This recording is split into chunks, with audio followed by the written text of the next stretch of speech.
像这种对中国人的不友好感，或者对中国的不友好感，现在在日本已经是90%了。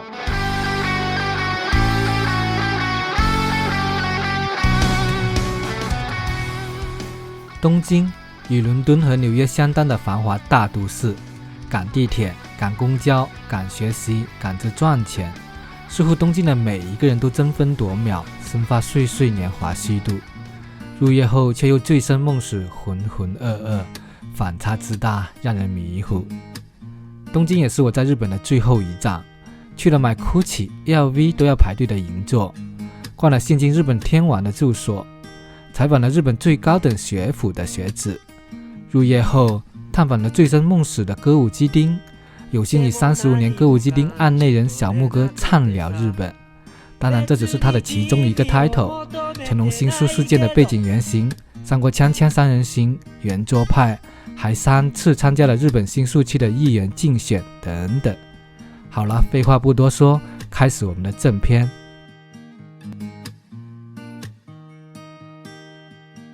欢迎回到阿珂在路上的频道。日本的交通真的非常的方便啊！我从京都乘坐他们的新干线来到了京东，450公里，只要2个小时不到。东京呢也是我在日本的最后一站了。东京，日本的实际首都及最大城市，在世界都市竞争力排名中是排在第3的，排在伦敦跟纽约之后。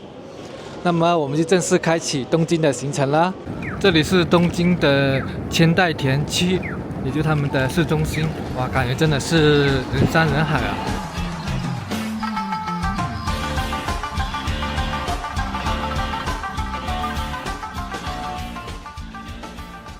行走在这个中央区啊，有一点点在纽约的感觉啊。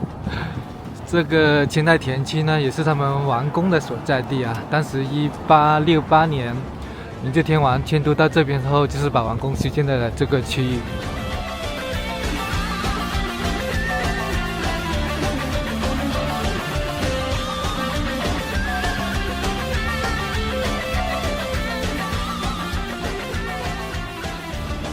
这里呢还有吸烟区啊，吸烟还要排队的。到住的清理了，这里是1楼的前台，这里一整栋都是清理啊。我住的是3楼，然后这个是我的房间，这边呢是走廊，有吹风筒，什么都有的。现在看一下我的房间，我是床位的啊，那下铺是我的。在这边呢，周末跟平时价格不一样，我订了6天，平均下来一天呢是146人民币左右一天。大家看下这边的厕所啊，它是可以洗屁股的，有加热的，而且它有一个好处啊，就是这边的厕所，你看，就是冲水的时候呢，它这个水呢就可以用来洗手，洗完手的水它还是回到了水箱里面的，就挺环保的。在日本呢是右舵靠左行驶的啊。但很奇怪啊，在地铁呢，它又是靠右通行，但有些地方它又是靠左通行，所以说挺混乱的。在日本呢，基本上在哪里都有中文提示啊，给大家在这里买票看一下，它也有中文，有繁体简体的。然后这边买车票，我是给大家去银座吧，价格呢是180，而且呢，它这边是有一些优惠的，可以。看这边呢，它有东京1天的价格呢是900，地铁的话是24小时是600，还有环东京的是1600。这边的车厢也是够大的啊，但这边的门呢要手推的，不过还是很方便。现在呢准备换成他们的红色线路去银座。可以看到这个牌，现在变成左侧通行了，左右横跳啊，一下子左，一下子右的。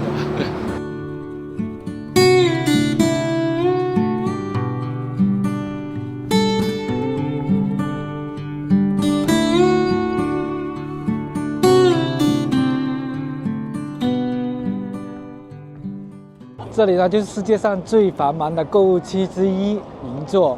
它名字的由来啊，是在江户时期，他们把他们的营定铸造所迁到了江户，故此得名银座。这边闲料还要排队才能进去啊，对面就是 LV， 基本上世界的大牌这边都有啊，但贵的买不起来，这边看一下便宜的。外套在5000，这款风衣挺不错啊，是7000，皮带990，三文鱼面800。在日本街头最多就这种自动售饭机啊，这边卖水的价格都在100左右。这边的一个画廊，哇，这么一幅画价格在165000。大家早上好，我现在来到他们的中央公园了。其实这里呢是江户城，最早呢可以追溯到武藏国时期，之后呢在江户时代是他们德川将军的居所，直到1868年的大正奉还，然后现在是他们的完善的居所。大正奉还之后呢，开启了明治维新啊。我们现在所熟知的很多的汉语词，其实呢都是来自日本，然后反哺给我们的汉语的。像我们所熟知的自由民主、科学、哲学、天文学，甚至共产党，都是日本创造的词汇。这里呢就是天守台，看这个导航图，就在这个位置啊。然后这边也是有护河城的，整个江户城的里面更像是一个市民公园啊！你看，全部是市民在这边游玩。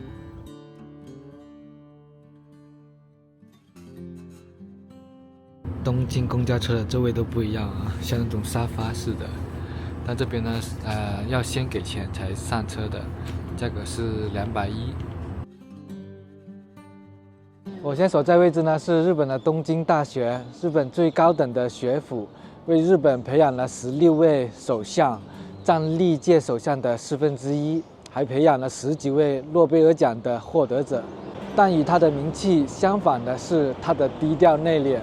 我逛了一圈了，我还找不到那种很高大上的大门啊，都是这么的小的，而且看到找了半天，只找了一个这么小的东京大学4个字。看这个大门是不是很像王府的家？没错啊，在1827年加贺藩王的王府所在地啊，现在呢是改成了东大。银杏树的叶子掉光了，要是季节来对的话，这边是满城尽带黄金甲，非常漂亮的。还记得你说家是唯一的城堡，随着稻香河流继续奔跑，微微笑，小时候的梦我知道。这边的游客比在这里的学生还多，问了几个，他们都是过来旅游的。前面就是东京大学的标志安田讲堂，在它的旁边就他们的中央食堂，去看一下他们的学生吃些什么吧。这个食堂也是很有烟火气啊，的价格也是物美价廉，都是在300多到400之间。这里先选完餐，然后出口这里买单，点了一份这个应该是肥牛吧，然后还有一个鸡蛋，加一个小份的米饭，价格呢是591日元，还是相当便宜的啊。这个食堂还是挺大的。在这刚好碰到一位中国过来的留学生，怎么称呼你呢？就小名就好了。叫小曹就好。OK。曹同学。你在这边读什么专业呢？我现在在工学部的化学系统工程系读博士。哦，读博士了。对。哦，哇，这里应该算是日本最好的大学了。有什么就是学习的秘诀吗？就比如你一天学习多长时间啊，之类的。我觉得其实学习的时长就并不是最重要的，而是学习的效率。因为就作为留学生来到陌生的国家，肯定会有很多在生活中遇到的问题，所以，我觉得最重要还是要平衡好学习和生活的时间。在学习的时候就专注一点，然后提高工作的效率。大概我觉得每天5个小时就够了。哦，5个小时，哦，那有点，就对啊，没有我想象中好像要学习整天样子。我觉得并没有，对其实学一整天挺累的，而且并不能就可持续的这样一直学下去。所以我觉得5个小时的专注就够了。哦，这样子。哎，那你本科是在国内读还是在这边读呢？我本科和硕士都是在国内读的，我是博士才来到这边。才来到这边来。觉得首先的一个是语言观，第二个是信息搜寻能力，因为我们从中国来到国外，首先要么是把英语能力提高，考完雅思啊、托福啊这些语言能力考试，第二个就是因为日语也是一个作为第3语言，我们可能也要熟悉一些最基本的一些生活的交流的一些对话的这样的一个语言的一个基础。哦，那现在你这边学习是用英语教学还是日语教学？现在？因为我的项目是基于英语的，所以跟就是研究室的同学和老师对话都是英语。OK。而且我日语也不怎么样。这样子说，那你来这边留学的话，感觉这边跟中国的有什么不同的地方？就文化上面啊，学习上面都可以。我觉得就是在中国的话，因为我的学校并不是说像清华北大那样子特别 top 的学校，所以就是在这个国际文化的这种就是差异方面，其实还是比较小的，因为大家同学们都是中国人。都中国人为主。对。然后但是来到日本的话，就发现研究室各个国家的同学都有。日本的、马来西亚的、什么印度的，就各个国家都有，所以我觉得最大的差异就是跟不同国家的同学之间的这样的一个交流吧，就是社交。OK， 最后有什么想对观众讲的吗？最后一个问题。欢迎中国留学生来东京大学。好，谢谢。各位观众，实在太抱歉了，在这边逛了2个小时，没有人愿意接受采访的。当然私下还是可以聊，但是一说到要上镜的话就不愿意了。这边真的是太内敛、太低调了。不要哭，让萤火虫带着你逃跑，乡间的歌谣永远的依靠，回家吧，回到最初的美好。我现在所在的位置呢是东京新宿的歌舞伎町，也是日本最大的红灯区。当然，这边的风俗产业都是合法的，我们进去逛一下吧。在大门进来的正前方的湖南菜馆，就是李小牧李老师的餐厅，也就是歌舞伎町的案内人。这个风俗街非常的大的，涵盖了3000间的酒吧、俱乐部，还有情人旅馆等等。你看，不仅有女的，还有男的服务生啊。真的不愧是亿万都市。再后来酒吧的房间，舞池里跳动音乐，熟悉的侧脸。在日本拍摄非常的不容易啊，很容易就被别人当成了痴汉，就是猥琐男，特别是在公共场合，也可能跟我长得比较猥琐有关。今天非常感谢小牧哥的接待，我们先干个杯。好，干杯。谢谢小牧哥就是太有名了啊，就是对啊，从就因为我一直有看你的视频，对，然后特别出名就是歌舞伎町案内人，对，然后你你简称为歌大毕业的对吧？对，歌舞伎町大学歌大，对，是。那今天呢这个节目呢就不讲这些了，因为你已经讲过很多次了，大家有感兴趣的话可以去小牧哥的频道。我的频道名字叫李小牧看日本。对吧？对，好，大家记得多多支持。好，谢谢。小牧哥在日本这么多年啊，对，你觉得日本跟中国最大的区别是什么？区别还是这个制度吧。制度不一样，所以它底下制度下面的所有东西就会变成不一样的。当然都是人在生活的一个地区和一个国家，但是你生活的那个国家就会不一样。对，因为毕竟我在中国是只待了27年多，对，然后在日本的时间还更多一点，有35年了。所以我大半的时间是在日本。说不定我将来的骨头也就埋在日本，埋在我们歌舞伎町了，所以我就会更多的时间，是吧？会在日本的，已经超过了在中国的时间了。跟小牧哥聊天呢，肯定离不开女人了，对吧？像中国女人跟日本女人有什么区别呢？这区别当然哪个国家的女人都会有区别，是吧？哪一个地方的同样是日本人，他也有不一样的，乡下的和城里的，是的，这个县和那个县也不一样的，是吧？那肯定是因为他的文化背景不一样，还有在家庭里面的地位和社会地位也不一样。对，那你要讲日本女人跟中国女人，简单一点讲，在家庭里，对，女人的地位是蛮高的，不低啊，因为她男人的工资是给女人的账上汇进去的。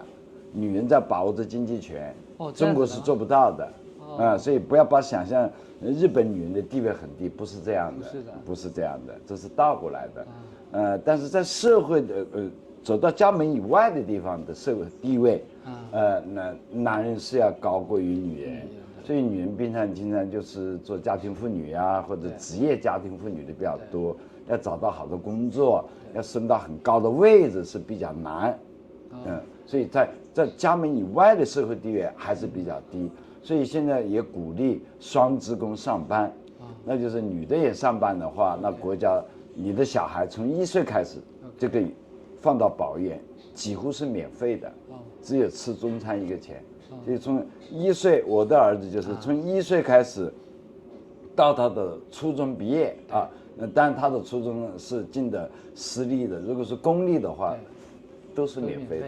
只有中餐是要付点钱，根据你负担的这个税金。到初中毕业，初中毕业，初中毕业，当然可能你如果读私立学校那是另外一回事，如果读公立学校到初中，都是由地方政府付钱的，地方政府付钱，然后你的医疗基本都是免费的。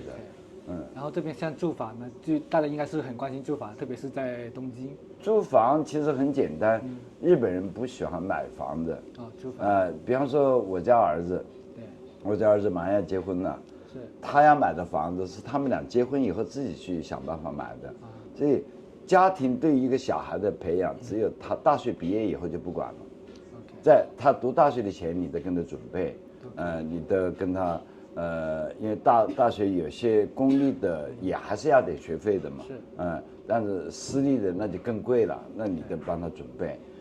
如果是大学毕业了，参加工作了，那就可以什么都不用管，不用管他的房子、车子、孩子，这边的父母压力就没那么大。他的女子结婚根本都不用管，这是自立。因为他读大学的时候，他就已经开始在勤工俭学了，可以打工，这样子，对，像最近不是一个比较火的话题啊，就是你在这边这么久，有没有受到歧视呢？就是种族歧视之类的。歧视，对，最近那个西太后的是吧？OK，西太后呢，我还没有正式对媒体讲过什么，只是我对美国的一个自由亚洲电台，他给我有一个很短的采访，而且他放出去的也不是全部的。那就这个问题，如果把你当一个自媒体的话，我面对面的那是第一次讲这件事情。这样子，那太有幸了。因为我在推特上有发布一些，也就是这2天我才讲话，以前我不讲话的。因为我也不要去蹭这个流量，我也不需要去讲什么东西，或者到现场，但我也能去。但前面只能讲这件事情，它在文字上是有歧视，这个我承认的。这不是我承認，应该大家都承认的吧？因为我跟自由亚洲电台也这样讲的。它原文是这样写的：强大ウイルス予防のため、中国人服用输入。那就是为了预防中国的virus，中国人不要输入。他讲的中国人不要输入，是不是说不仅你进我的店，没有这个意思？这样子。他的意思就是中国就是输入呢是什么呢？那是游客来嘛。对，中国游客不欢迎你来，没有说不要进我的店。那是被那些小粉红就倒过来讲的，把他。当然，你到他店里去吵他，跟他闹，他说你出去，我不欢迎你，就变成了不欢迎中国人进店了，那是另外一层意思。就节奏给带偏了。就带偏了，就是你不去闹，你吃顿饭，任何一个中国人都可以进去。你看后来很多中国人，闹事的不闹事的都进了店里面，有支持他的，有去闹事都能进去的，对吧？按道理他可以报警的，我不欢迎你来的，你可以不用来的，对吧？你要来，那你就是叫营业妨碍正常营业的妨碍，这是一种刑事案件，这不是民事。但他如果这样写的东西，如果他有歧视的话，那我也承认他有歧视，在什么地方呢？不是说他不准你入店，也不是不欢迎中国游客来，他歧视在那个输入的输字上，他用了一个犬字旁。犬字旁。你看看，他用了一个犬字旁。对。犬字旁，日文里面也是车子输入，你知道吧？汉字怎么写？你知道吧？车字旁的一个鱼，对吧？对。他写了一个犬字旁的，所以我认为这是歧视。就这一点，我认为它是歧视。因为怎么讲呢？因为日文里面也没有犬字旁，也是车字，那它以犬字旁可以形容成是动物，或者是猪，就这个，对吧？对。那你把它觉得中国人不要输，变成动物了呀？中国人变得猪，变得动物，你可以这样去理解。那当然从字面上来讲，但韩文我不知道啊，现在我也搞不清他写什么。那就是一种歧视。歧视是存在的，对，但这只是属于一种言论自由的方面，对，他并没有不准你入店。OK，还有这是一种言论自由的方面的话，如果他带有歧视，你可以跟他提出意见。他如果不改，你可以去告他，也不存在你去骂他、吵他或者报警，不存在的，不可以的。你报警去骚扰他、妨碍他，那是营业他的正常，妨碍他的正常营业。所以，如果他真正要继续这种在字面上的歧视的话，你可以去请律师，可以去起诉他，他原告。但是问题是他自己已经觉得有问题了。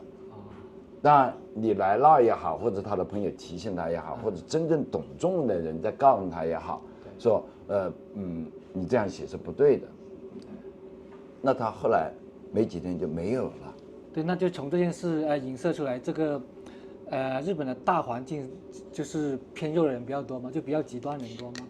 还是这只是一个我觉得像这种对中国人的不友好感，或者对中国的不友好感，现在在日本已经是90%了，91%点几了，很多呀。慢慢每年在增加的，以前是60几、70几、80几，60几的时候正是70几的时候，正是2011年那个抗日钓鱼岛问题的时候，那个时候开始增加，到现在是90%，91%点几了。你这么说很夸张很夸张。不是我夸张，这个你可以到网络上去搜到日本的一个财团和中国的一个财团，当然是政府的，双方进行调查得出的结果，网络上有的。对中国人的不友好感度是91%点几。那这么讲，那你能说他91%都是右翼吗？都是反中国吗？他不反，但是我可以跟你不友好吧？我不喜欢你吧？我不欢迎你来吧？我不太愿意你来吧？你要从这个字面上的歧视没有，只能说是输入的输，我认为它是有歧视，把中国人形容成是动物，跟猪啊牛是一样的，不要输入，对吧？所以他后来改了，中国游客不欢迎，但是在日本的中国人欢迎。他后来又改了呀。那这是对的。你能告他什么？你真正要告他是一直坚持错误的时候，你才去告他，对不对？他没有坚持错误呀，他已经知道自己错误了，所以他改了呀。OK， 但是问题是这些粉红也好，包括王志安他们也好，人家不让你拍，你拍了人家，对吧？几次让你不要拍，突然来一点，他一直拍着他，不仅拍了，人家不同意，还把它上传到网上去。他的网络是干嘛的？他的网络不是媒体，你可以说你是自媒体，但是你不是一个公正的、真正的，就是讲的客观的一个媒体，你是个人的私人媒体。讲的好听，你是一个私人媒体，而且你在 YouTube 上是有广告收入的。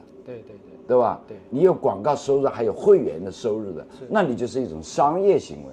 那当然，中央电视台也有商业行为，它也打广告，对吧？包括，但是日本的 NHK 是没有广告的，是不能打广告的。公营电视台，国家的公营电视是不能打，中国是两码事啊。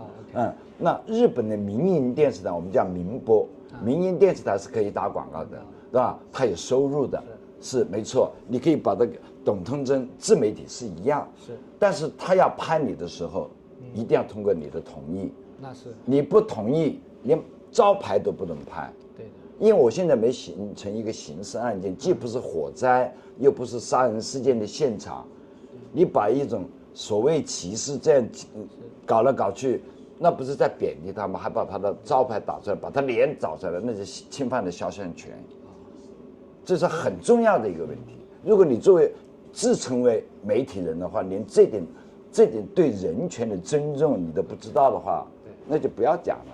所以这2天我在推特上批评他。我没有骂他啊，我一句脏话都没讲，我只能说他跟那些46分油头46和那个小叶亮是一路货色而已，我一句脏字没讲。这样子，对，那现在就讲回来啊，就是从这个事情也讲回来的，就是日本的民主跟美国的民主，你觉得有什么不一样的地方？美国是2大党，对呀，在轮替交换，对呀，他的总统是大家选的，对呀，日本的首相不是老百姓选的，是政党里面的票数在国会里面最多的，他来决定的，是啊，谁当总裁谁就是首相，对，是吧？但是这个呢，当然我个人认为是不好的，所以我是反对这一点的，所以我会去密子搞了，就是以身作则的去参选。尽管我还没当上啊，但是我也想凭我自己个人微薄的力量，能够改变一点什么政治，是这样的。对，小木哥刚刚有讲到，就是你去从政嘛，是什么样的契机让你有冲动去从政呢？我没有什么让我去冲动的，我自己不想，我是不想的，只是我写了很多年的美国新闻周刊日文版的专栏。叫 Newsweek 日文版的专栏写了10多年吧，大概写到第13年的时候，我在一篇文章上开玩笑说，如果我当了一个政治家的话，可能是更有说服力；如果我只是做一个专栏作家的话，可能说服力不大。开了这么一句玩笑结尾了，结果被当时的第2大政党、第1大在野党的民主党的党首。最大头目看到的这篇文章，因为政治家都看这本杂志的，因为美国新闻周刊，美国的事情日本都关心的嘛，是，就看了这篇专栏，就让他秘书跟我打电话，写邮件给我，说你不要开玩笑，你真可以做政治家，就把我约了时间去见了面，谈了1个小时，他什么政治都不跟我谈，他已经对我非常了解，因为我写了10几年的专栏，我的思想在想什么东西，他不需要来劝我的。只劝我一个，你赶紧去规划吧。这样子。因为我不变成日本，我没有办法去竞选呀。就这样。然后在他的这种鼓动之下，我也想日本第2大政党的党首，觉得我可以去当政治家，那我就去试试吧。就这样开始。但当我站在大街上的时候，我特别享受这个过程。我可以自由的讲我自己想讲的东西，没人管我的。是。对吧？你有人听也好，没人听也好，没关系。我可以发传单、贴海报，把我的项目在我整个新社区去展现。你试想一下，我作为一个外国人，在日本的首都东京，能够这样做。是啊。如果作为一个日本人，原日本人或者是原外国人，在北京的首都，在中国的首都的大街上能这样做吗？那肯定不。不要说一个原外国人，连中国人都做不到呢。对不对？这就是我要做的东西。对，我觉得我站出去，我已经很享受了。你就是在享受民主和自由。对，言论自由嘛。对，言论自由、被选举自由、投票自由、选举自由、候选人，对，应该准确讲就是我们的有选举权、被选举权，是的，还有言论自由、出版自由，我都做到了呀。凭我的身体在日本。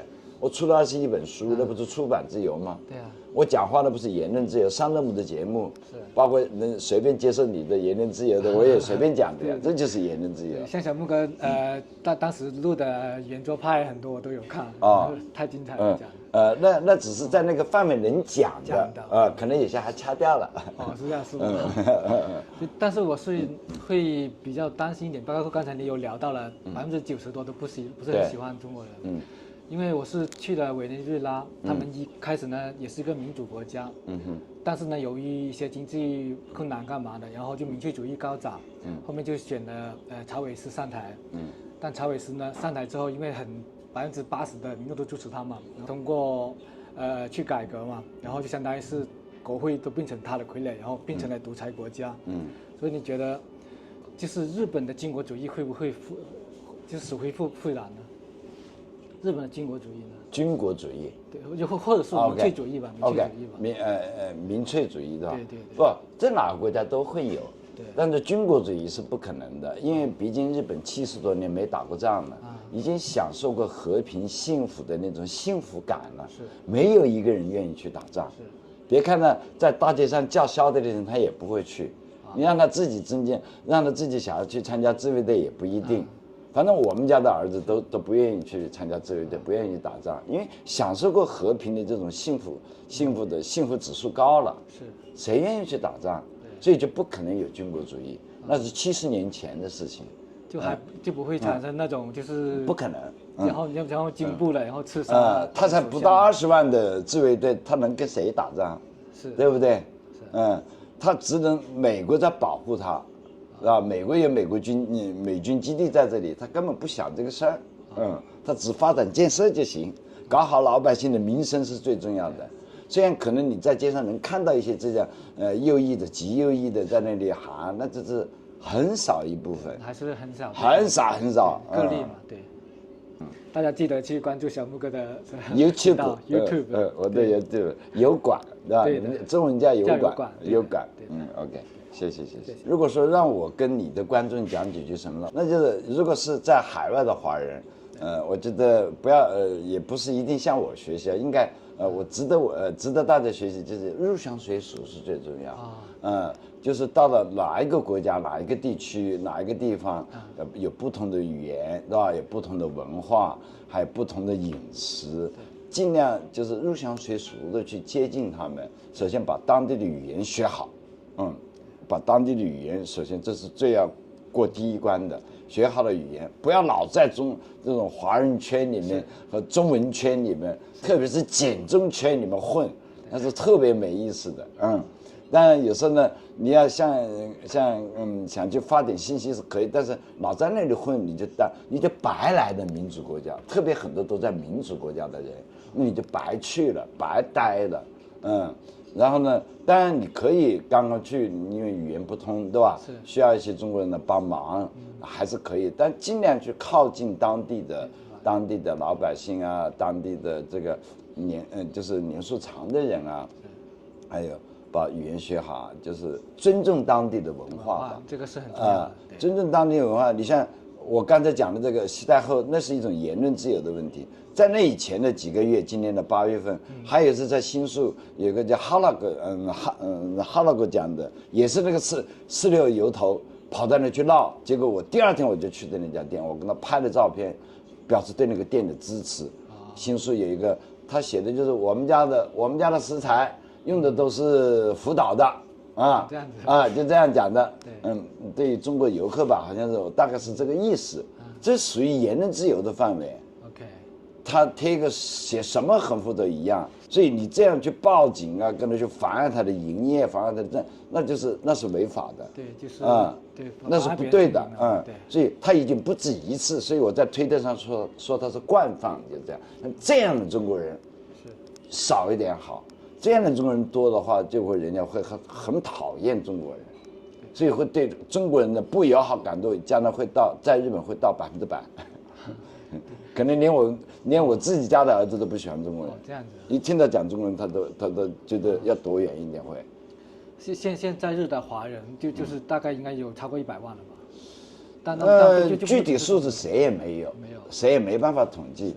大概以前也就是60多万，60多万，加上台湾系啊，现在香港一些移民啊，大概也就是70、80万吧，100万到不了，跟美国不一样。所以我的 YouTube 的第1名是台湾人。哦，台湾啊，我的第1名是台湾人，是繁体字的台湾人看我的多。第2名是美国的 ，OK，美国的，第3名是香港的，哦，第4名才是日本的，第5名才是中国大陆的，写的有中国啊，是这样，就是还是繁体的多啊，繁体的多，对，所以有时候讲简中圈嘛，是这个繁体圈那没有这个词，就是所以就是当然这个没关系，应该就是你哪怕只去几年，尽量入乡随俗，是尽量怎么讲也把知道当地的法规法则还是要学一点吧，学语言的时候就知道的呀，是吧？人情世故是吧？就这个东西还是要学的，哪怕是对自己觉得我完全不习惯，是吧？我觉得现在中国大陆的来的游客，年轻人特别讲礼貌，跟那些老太太那些大妈大叔不一样。大妈大叔那个一口痰吐在地上，还有日本人的那个泥洼那个庭院里面随便进去，年轻人不会，他就明白了，导游跟他讲，他就不会坚持我一定随心所欲。中国年轻人到海外，我倒是觉得，这些年我看是蛮好的。下次我见到他，我一定骂他们的，因为我都跟他们吃过饭的。46油头没有吃过啊，他一个这个小野亮我吃过饭的，王志安我吃过饭的。还有一个东京温也吃过饭的，这种人都是为流量的，很讨厌。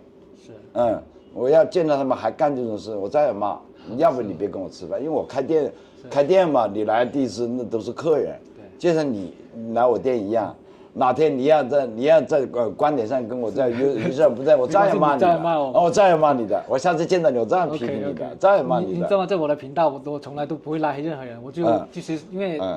就是他给了我一个那么自由的平台，就是我也是要维护这个自由的对氛围是吧？谢谢，就是入乡随俗吧。是，对这个我很认同。就是入乡随俗，特别是第一，一定要把当地语言学会了。对，会的当地语言就相当于是它不只是一种交流方式，最重要的是它能就是学到当地人的一种思维方式。你看，我再补充讲，很多人到了国外又有钱，语言又好。又有经济能力，天天喊民主，没几个人去竞选的。因为竞选这个东西是非常费力不讨好的。是。你看我选了3次没当上。3次了吗？选了3次了。3次。没选上，我还选，像第4次还选。那很多人他就不愿意，他不愿意花这个钱，花这个精力。那我就觉得，你嘴巴上喊民主，不如以身作则的去做民主多好，对不对？像这么一次竞选，大概要花多少钱呢？这个数字当着镜头，反正是一个大概就好，好几百万日币吧，好几百万日币。就是想做这事情，根本就不是为了钱了。我就开这么一家店，根本就做不了那种，我只能为我的梦想。梦想。我只要我去做，我相信有一天。可能能实现，但是你这个梦你在中国是做不了的，是的，做的都没用，是，对不对？然后日本的自民党这几天挖出来很多丑闻，一党独裁就会有丑闻，是，就是不能一党独裁，还是要搞多几个党自民党你看统治了50多年了，是，中间有个短暂的被别的我们民主党夺过权，那也就3年，前面还有一个1年多。实际上50多年了，一直他们在独裁统治嘛，所以会搞出那么多烂事。不可思议是我2次在歌舞伎被绑架。我YouTube还没讲呢。以前书里面有过。是。被绑架，都到了死亡的边缘，这是我不可思议的地方。我自己身上发生的啊。对。别的什么枪杀事件啊、杀人事件啊、开枪事件啊，中国人打死日本流氓啊。你说它是不可思议吗？是，在这里是正常的事情，以前是，天天可以，也可以说那在94年到2000年那6年之间，几乎是天天有各种各样的事情，杀人事件、死人事件，最多就是歌舞伎町，也是一天可以死掉44个人。哇，这么歌舞基地。日本战后以后最大的火灾就在歌舞基地。2次被绑架就是挺震撼的，就是到时候就是你是怎么样的方法来解脱呢？对，这个以后在我的 YouTube 慢慢告诉你吧。对，我不止2次，我总共有3次。3次，总共有3次被绑架。就都是到了死亡的边缘。这个当然是很惊心动魄，是也觉得自己可能结束了，但无所谓，你就勇敢的去面对吧。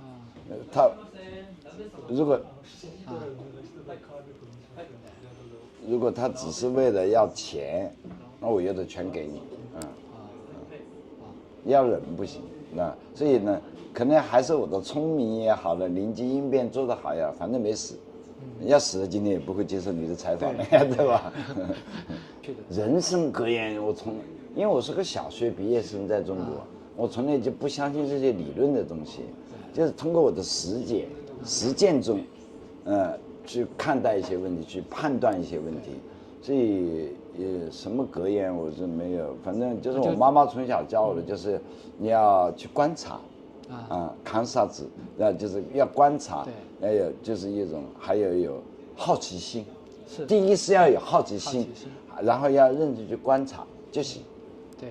要有好奇心，对所有事情，你看我60多岁，对于你我也有好奇心，是吧？都是我都会我会，你像你刚才我问你在哪里出生，那是干嘛的，对吧？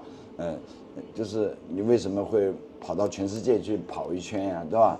这些东西就是一种好奇心，我不懂就问，好奇心不懂就问，就观察以后就问，这个就会随着你每天你就可以成长的。我经常喝多了酒以后，第2天早上一醒昨天我是不是又骂了人了，又讲了酒话了，有时候一想不对，怎么那个东西又不见了呢？我就赶快去打电话赔礼道歉。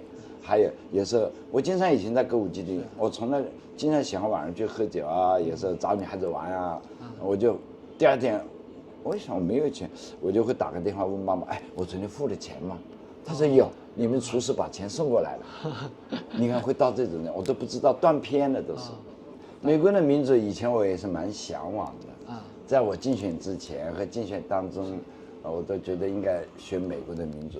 但是现在这2年，特别是特朗普，跟那个拜登的竞选的时候，把冲国会，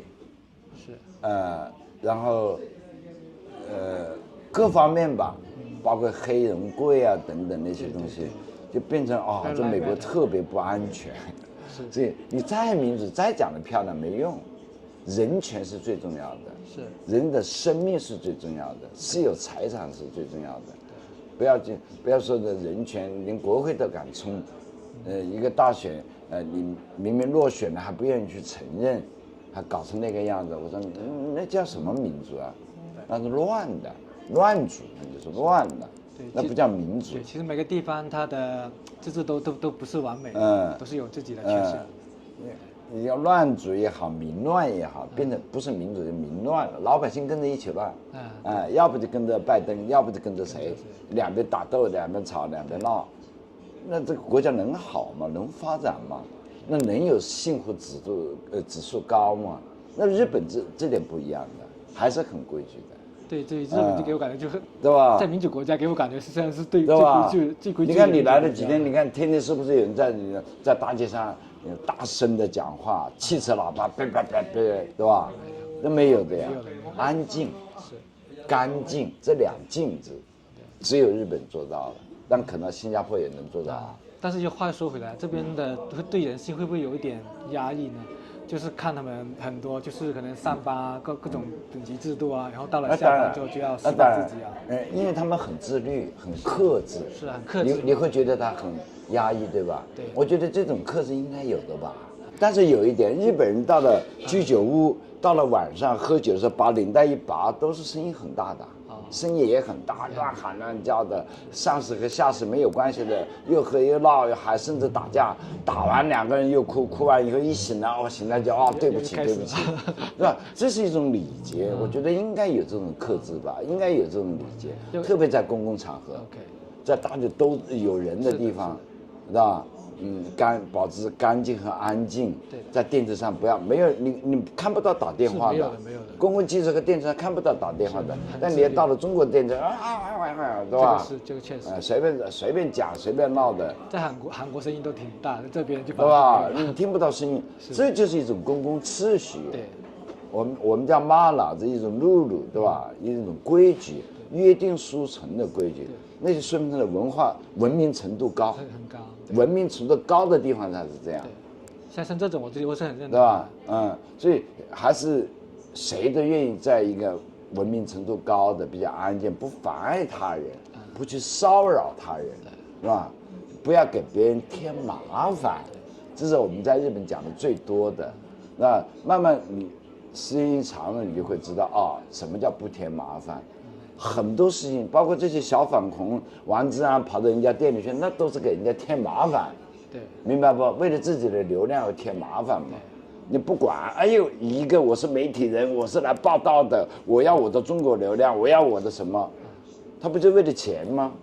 对吧？那你想，你为对方想想，你为这个国家想想。所以为什么中国人被人家91%以上的不好感度，对吧？就这些人做出来的，要不然你就不会变成这样的。所以我们那一代人刚刚来的时候，是人家看外国人都是看怪物一样的，3个中国人在一起可以给警察打电话的那时候，那当然是对中国人的歧视，对吧？那很多人以前干，但是现在已经没有了。那通过一代人、几代人，我们在这里努力在改变，结果现在又来一帮人，对吧？又搞这种事情，当然我很讨厌的。对，这个就是很多人为了流量不择手段。对，不择手段嘛。就是怎么讲，在国内的平台很多，他就是为了哗众取宠。对，哗众取宠，对，为了对，没错，就像你讲的，为了哗众取宠，为了自己的流量，什么下三滥的事他都愿意干。他堂而皇之，你们在歧视，对吧？刚才我已经跟你解释过，这个歧视没到那种程度，没有说让你不准入店，所以现在网上传的那是不对的。带偏了方向而已。如果真正讲歧视，我只认为那个犬字旁的书是有歧视的意思，其他没有。质量应该很好，还行，还行。像啤酒能喝多少杯？我喝够5杯可以不上厕所。那是厉害了。慢。